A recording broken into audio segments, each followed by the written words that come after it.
काँग्रेसची पार्टी बोलली त्याला म्हणते नकली राष्ट्रवादी. अबे राष्ट्रवादी बनवली कोण चोट्या. आणि ज्या ईडी सीबीआयचं भेव दाखवते, इथचं सरकार पाड तिचं सरकार पाड, याला ईडीची नोटीस दे. पण मोदी साहेब एवढा अहंकार ठेवू नका. या देशात लोकशाही आहे. जर सत्ता बदलली ना तर थेच ईडी थेच सीबीआय. नाही तुम्हाला फटाके लावा त्याचं नुकसान या दाढीवाल्यानं केलंय. मला काही लोक कमेंट्स मध्ये म्हणते पंतप्रधान इज्जतीनं बोला. काय इज्जतीनं बोलणार आहे. या देशातल्या लोकांचं नुकसान केलं. बेरोजगार पोट्याला रस्त्यावर आणायचं काम केलं. आरती व्हावी त्याची. खताचे रेट आता 3 दिवस अगोदर 200 वाढवले ना. वाढवले का नाही. घ्या ना मग शेकून त्या चांगली गरम फडका करते लावते तो तुमच्या. तो लहान घुसले आतमध्ये. तो समोर ना लोक माग पकडला त्याले. असा मारला जी मरतपर्यंत. ज्या कडावर पडन त्या कडावर मारला. मरेपर्यंत मारला. त्याच्या माणूस म्हणून जगण्याचा अधिकार दिला अशा भारतीय राज्यघटनेचे शिल्पकार डॉक्टर बाबासाहेब आंबेडकर. फटाके राहू दे रे बाबू 4 तारखेसाठी.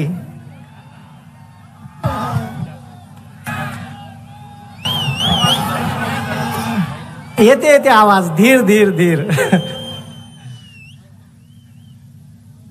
जगद्गुरु तुकाराम महाराज, राष्ट्रसंत तुकडोजी महाराज आणि ज्या माणसाच्या नावाने या महाराष्ट्रभर ग्राम स्वच्छता अभियान राबवले जाते असे कर्मयोगी गाडगे महाराज या विचार मंचावर उपस्थित असणारे आदरणीय पवार साहेब, आदरणीय जयंतदादा पाटील, आदरणीय अनिल बाबूजी देशमुख, आदरणीय टोपे साहेब, आदरणीय मेहबूब दादा, आमच्या मुलं वैधानिक तोफ सक्षनाताई आणि ज्यांच्या प्रचारार्थ ही सभा आयोजित करण्यात आली असे भगरे सर, उपस्थित या विचार मंचावरील सर्व महाविकास आघाडी आणि इंडिया अलायन्सचे पदाधिकारी, जिल्हा परिषद, पंचायत समिती, नगरपालिका अध्यक्ष, सदस्य, APMCचे सर्व पदाधिकारी आणि या मनमाडमधील आजूबाजूच्या गावातील सर्व नागरिक यांना मी वंदन करतो. काल एक टीव्हीवर आणि सोशल मीडियावर बातमी चालू होती. प्रफुल्ल पटेल यांनी छत्रपती शिवाजी महाराजाचा जिरेटोप एका चोट्या दाढीवाल्याच्या डोक्यात ठेवला. ज्या माणसाची लायकी नाही तो जिरेटोप या महाराष्ट्राच्या स्वराज्याची शान आहे आणि तो जिरेटोप या महाराष्ट्रातील तमाम नागरिकांची जान आहे. असा जिरेटोप तुम्ही ज्या माणसानं या भारतातील स्त्रियांची इज्जत नाही ठेवली अशा माणसाच्या डोक्यात घातला कसा? तुम्हाला लाज कशी नाही वाटली का तो जिरेटोप तुम्ही त्या माणसाच्या डोक्यात घातला? अरे लायकी नसणाऱ्या माणसाच्या डोक्यात घातलाय. 2 दाढीवाले आहे, एक तिथं आहे आणि एक इथं आहे. आणि हे दाढीवालं महाराष्ट्रात येऊन म्हणते का नकली शिवसेना. अबे नकली कोणाची वय हे तर सांग. ज्या बाळासाहेबांनी शिवसेना निर्माण केली, लायण्याची मोठी केली, ज्या माणसाले ऑटो रिक्षापासून मुख्यमंत्री मंत्रीपदापर्यंत नेलं आणि त्याची शिवसेना तुम्ही म्हणून राहिले का नकली आहे? जराशी लाज. आणि जो जिरेटोप ज्या माणसाच्या डोक्यात घातला, या भारतामध्ये मणिपूरमध्ये स्त्रियाची नग्न धिंड निघाली. 2 महिने इंटरनेट बंद होतं, मणिपूर पेटून होतं. हे लक्षात ठेवा. यदि बस्ती में आग लगी तो वो आग अपना घर कब राख कर देंगी पता नहीं चलेगा.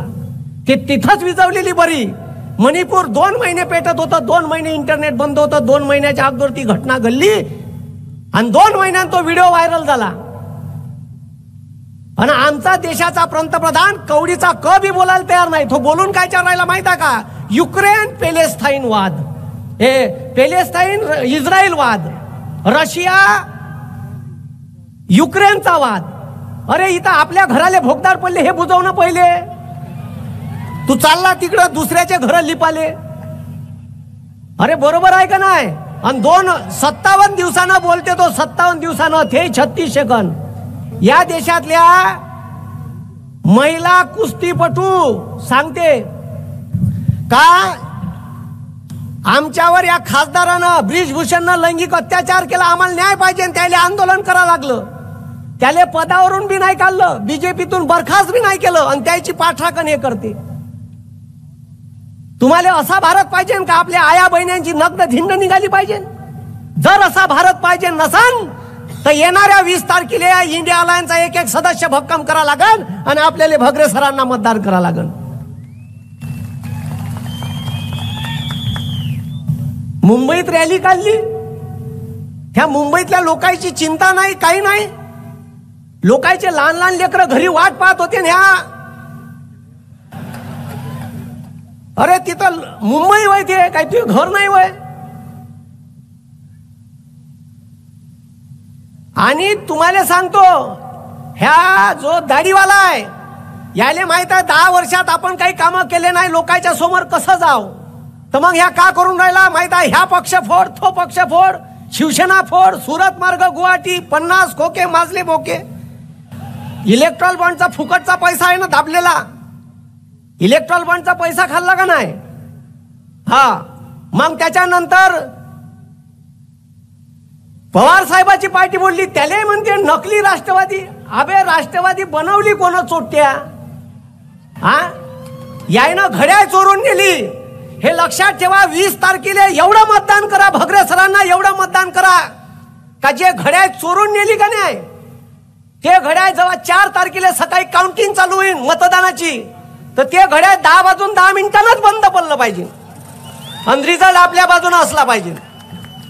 आणि ते बंद पडलेलं घड्याळ चालू करण्याची हिंमत एकाच माणसात आहे, आदरणीय पवार साहेबांची. चाबी त्याच्यापाशी आहे आणि ते वापस आणून देईन इलेक्शन झाल्यावर. पाहिजे मी काय म्हणतो. आणि ज्या ईडी सीबीआयचं भेव दाखवते, इथचं सरकार पाड तिचं सरकार पाड, याला ईडीची नोटीस दे. पण मोदी साहेब एवढा अहंकार ठेवू नका. या देशात लोकशाही आहे. जर सत्ता बदलली ना तर थेच ईडी, थेच सीबीआय, नाही तुम्हाला फटाके लावण का नाही? मग चक्की पिसिंग. तो म्हणते ना स्वतः मैं फकीर हूं, झोला लेके चल दे. चोट्या आमच्या गळ्यात टाक एक झोला, आम्हाला कर फकीर. तू तर आहेस. बरं ह्या फकीर कसा आहे पा. यानं आता इलेक्शनचा फॉर्म भरला वाराणसीत. याच्या ॲफिडेव्हिट मध्ये यानं याचं उत्पन्न दाखवलं 3 करोड. 3 करोडचा फकीर असू शकते का? अरे 3 करोडचा फकीर असू शकते का? 2 करोड 76 लाखाच्या एफडी आहेत त्याच्या चोट्याच्या. 3 करोडचा फकीर. बरं आता इथून 6 महिन्याच्या अगोदर controller and auditor general of India भारताचा कॅग जो ऑडिट करते त्याचा अहवाल आला. बरं ह्या मी सांगतो ना, सत्ता बदलल्यावर याले पुन्हा तो झोला घालून द्यायचा आणि एक वेळा त्या केदारनाथच्या गुफेत पाठवायचं आणि तिथून उचलून आणायचा आणि ह्या जाणार आहे जेलमध्ये. तुम्हाला सांगतो यानं का गेम केले. ताज एक्सप्रेस वे बांधला. मी नाही म्हणून राहिलो, माझ्या घरचा डाटा नाही. कॅगचा अहवाल म्हणते का 1 किलोमीटरच्या नॅशनल हायवे साठी ह्या चोट्यानं 251 करोड खर्च केले, जे सरासरी फक्त 18 करोड रुपये खर्च येते. नॅशनल हायवे बांधाले 18 करोड 1 किलोमीटरले. यानं चोट्यानं 251 करोड खर्च केले.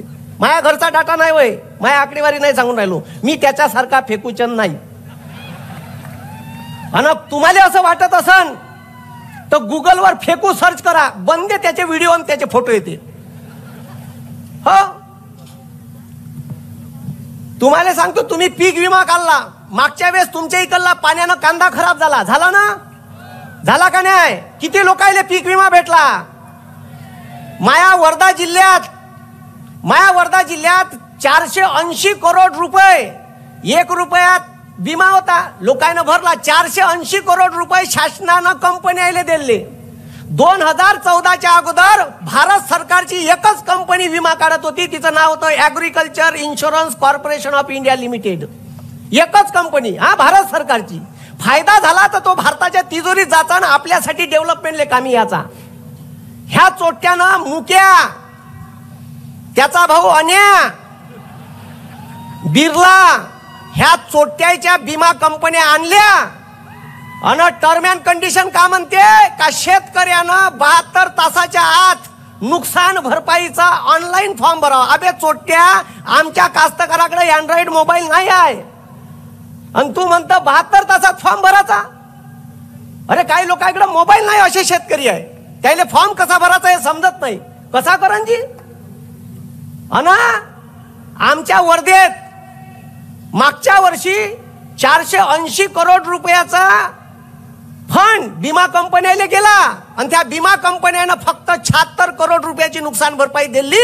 400 करोड रुपये ह्या चोट्याच्या कंपन्याने खाल्ले. कारण याचा धंदा झालाय, तुम मुझे चंदा दो मैं तुम्हें धंदा दूंगा. आणि अशीच व्यवस्था या भारतात केली. सर्वसामान्य माणसाचं नुकसान या दाढीवाल्यानं केलं आहे. मला काही लोक कमेंट्स मध्ये म्हणते पंतप्रधान इज्जतीनं बोला. काय इज्जतीनं बोलणार आहे? या देशातल्या लोकांचं नुकसान केलं, बेरोजगार पोट्याला रस्त्यावर आणायचं काम केलं. आरती व्हावी त्याची. हा तर त्या पेट्रोल पंपावर गेलं तर मी पेट्रोल पंपवाल्याला विचारतो, इथचा फोटो काऊन काढला दाढीवाल्याचा? एखादा नाराय फोडलं असते याले. कुठं कुठं फोटो नाही लावले. ठीक आहे, वॅक्सिनच्या कार्डवर फोटो लावले. हा, तुमच्या डीएपीच्या खताच्या बॅगवर फोटो लावली. आचारसंहिता आहे तर खताची बॅग नाही भेटून राहिली. काऊन? तो मोदीचा फोटो आहे. इरिटेट करून टाकलं. टीव्हीवर आलं का चॅनल बदलवते. सालं असं वाटते एवढे फोटो लावले, एवढे इथं एक इथं चिकव आमच्या. हे कायले ठेवलं? त्याला पाहिलं का पाऊशा नाही लागत. एवढं इरिटेट करून टाकलं त्या माणसानं. अरे बरोबर आहे का नाही? आता कांदा हा पूर्ण नाशिक सातारा मी फिरलो. आता पुणे जिल्ह्यात कांद्याचं प्रचंड उत्पादन घेतल्या जाते. या मोदीनं पहिले गुजरातच्या कांद्याला परवानगी दिली 2000 मेट्रिक टन कांदा निर्यात करायची. पण महाराष्ट्रातल्या शेतकऱ्याचा कांदा निर्यात होणार नाही. शेतकऱ्याला कापूस पिकला 10-11 हजार रुपये रेट भेटला असता, ह्या चोट्यानं ऑस्ट्रेलियाहून कापसाच्या गठाणी बोलावल्या, निर्यात बंदी करून टाकली. 1 वर्ष तूर 12,000वर गेली माया बापाची. त्याला 2 घास सुकाचे खाऊ नाही दिले. यानं इजिप्त वरून तुरीची डाळ बोलावली. एवढी बोलावली का त्याले घुबडं पडले, भोगदाड पाडले. ते कंट्रोलले 32 रुपये किलोने इकली. साल्यानं इकली का नाही? त्या सार्वजनिक वितरण व्यवस्थेत आली. 4,000वर तुरी गेल्या. आणि देवेंद्र फडणवीस म्हणलं नाफेडने तुरी खरेदी करा. तो म्हणते बारदाना नाही आहे. सिमेंटच्या रस्त्यावर ट्रकनं बारदाना येत होता. केला का नाही? हा, डीएपीची बॅग 538ची 1350 नेली ना. खताची बॅग 150ची 350 नेली का नाही? हे इथं सिलेंडर आमच्या आया बहिणी बसल्या. सिलेंडर 430चं 1130 नेलं. झोक्कानं साल्यानं 200 कमी केले. इलेक्शनचं वर्ष आहे. हा, अजून खताचे रेट आता 3 दिवसा अगोदर 200 वाढवले ना. वाढवले का नाही? घ्या ना मग शेकून द्या. चांगली गरम फडकं करते लावते तो तुमच्या. जर गरम फडक्यानं शेकून घ्यायची नसन तर येणाऱ्या इलेक्शन मध्ये महाविकास आघाडीचा एक उमेदवार भक्कम करा लागेल. म्हणून भगरे सरांच्या समोर तुतारी या चिन्हासमोरचं बटन दाबून आपल्याला जास्तीत जास्त मतांनी त्याला विजयी करायचा आहे. म्हणते ह्या म्हणते मग हिंदू हू मार. आपल्याला सांगते हिंदू सांगते ना. हिंदू अरे सांगते का नाही? हा, आम्ही बी हिंदू आहे. आम्हाला सांगायची गरज नाही आम्ही हिंदू आहे. हिंदू खतरे में है. हा, तेरी सीट खतरे में है. हिंदू खतरे में नाही आहे. आणि पुन्हा तुम्हाला सांगतो, आपल्याला हिंदू सांगते ना. हिंदू रीतिरिवाजानुसार आई मेली तर टकलं करते. ह्या चोट्यानं केलं का? आई मेली तर टकलं केलं का? हा, हिंदू रीतिरिवाजानुसार घराचं वास्तुपूजन असेल तर नवरा बायको बसते. भागवत सप्ताह असेल तर नवरा बायको यजमान म्हणून बसते का नाही? अरे बसते का नाही? हा, रामाची प्राण प्रतिष्ठा होती तर ह्या संट्या एकटाच. हा, त्या दिवशी सभेत बोलला म्हणे काँग्रेस सत्तेत आली तर तुमच्या गळ्यात मंगळसूत्र ठेवणार नाही. तू तुझ्या बायकोचं पाय ना. आमच्या बायकोचं पाहून घेऊ का करायचं? अरे बरोबर आहे का नाही? आणि त्याला का मागाई भेट समजन जी? ज्यानं बायका टाकल्या, लेकरं पैदा नाही केल्या, आम्हाला विचार. अरे बरोबर आहे का नाही? म्हणून कांद्याले भाव नाही तर मोदीले मग म्हणून लक्षात ठेवा, अब की बार मोदी तडीपार होना चाहिए. क्या होना चाहिए? हा, तडीपार होना चाहिए. याय ना आम्हाला देशभक्ती शिकवते. आम्हाला देशभक्ती सांगू नये हापचड्डीवाल्यानं. आम्हाला देशभक्ती सांगू नये. तुम्ही 52 वर्ष तिथं मुख्यालयात तिरंगा नाही फडकवला. तुम्ही देशभक्ती सांगता आम्हाला? अरे या देशातले 44 जवान पुलवामा हल्ल्यात शहीद झाले. आठवते का तुम्हाला? तेव्हा त्या दिवशी या बापू दाढीवाला का करत होते चोट्ट माहित आहे? त्या जिम कार्पेट अभयारण्य आहे त्याच्यात तो डिस्कवरीवाला मॅन वर्सेस वाईल्ड वाला नाही का, शेरगिल का बेरगिल म्हणते, त्याच्यासोबत शूटिंग करत होता. 2:15 वाजता हमला झाला. याले खबर नसन दिली एनएजीच्या कमांडो ना का देशावर हल्ला झाला, 44 जवान शहीद झाले. खबर दिली, पण यानं शूटिंग बंद नाही केली. यानं पत्रकार परिषद 6:15 वाजता घेतली. सत्यपाल मलिक म्हणते का मी सांगितलं तर चूप, काही बोलायचं नाही. सत्यपाल मलिकांचे इंटरव्ह्यू आहे का नाही? हा, म्हणजे 44 जवान शहीद झाले. 250 किलो IDX नॅशनल हायवेवर येते कुठं? ज्या नॅशनल हायवेवर CRPFचे 10,000 जवान असते. आलं कुठून? तुम्ही चौकशी समिती नेमली काऊन नाही? आणि तुम्हाला सांगतो, पुलवामा हल्ला झाला तिथं DYSP एक होता, ज्याचं नाव होतं देवेंद्र सिंग. गुगलवर सर्च करता मी जर खोटं बोलत असेल तर. तो देवेंद्र सिंग जो DYSP होता तो तिथून 3 महिन्यानं हल्ल्यानंतर आतंकवाद्यासोबत सापडला AK-47 आणि रॉकेट लॉन्चर सोबत. त्याची केसच एका दिवसात गायब केली, पुन्हा टीव्हीवर आलीच नाही. आमच्या अनथ्याच जवानाच्या नावानं पैसा जमा केला. तो पैसा गेला कुठं? PM केअरचा पैसा गेला कुठं? जागोजागी पैसे खाल्ले आहे. म्हणून शेतकरी आंदोलन करते. तुम्ही पाहिलं असं, शेतकऱ्यांना आंदोलन केलं. 3 बदमाश कायदे केले ह्या चोट्यानं. हे कायदे करासाठी 1 वर्ष आमच्या शेतकरी बांधवाले आंदोलन करा लागलं. 700 शेतकरी शहीद झाले. त्याला खलिस्तानी म्हणलं, पाकिस्तानी म्हणलं. या 700 शेतकऱ्याचा आपल्याला बदला घ्यायचा आहे. आणि जर बदला घ्यायचा असेल तर त्याला तडीपार करा. म्हणून मी तुम्हाला सांगणं आहे का एवढा अहंकार भरलाय का स्वतःचा. कधी फकीर म्हणते कधी काही भेटलं नसन. ह्या कधी भेटलं नाही ना. मग पेन 1.5 लाखाचा, चष्मा 3.5 लाखाचा, स्वतःचा कोट त्याच्यावर मोदी मोदी लिहिलं सोन्याच्या धाग्यानं. इतका अहंकार आहे जी. पण तुम्हाला सांगतो, अहंकार मातीमोल केल्याशिवाय ठेवत नाही. तुम्हाला एक गोष्ट सांगतो आणि संपवतो. हिटलर होता असाच. त्याला वाटत होतं का या जगावर माय राज्य असायला पाहिजे, जगावर राज्य असायला पाहिजे असं वाटत होतं हिटलरले.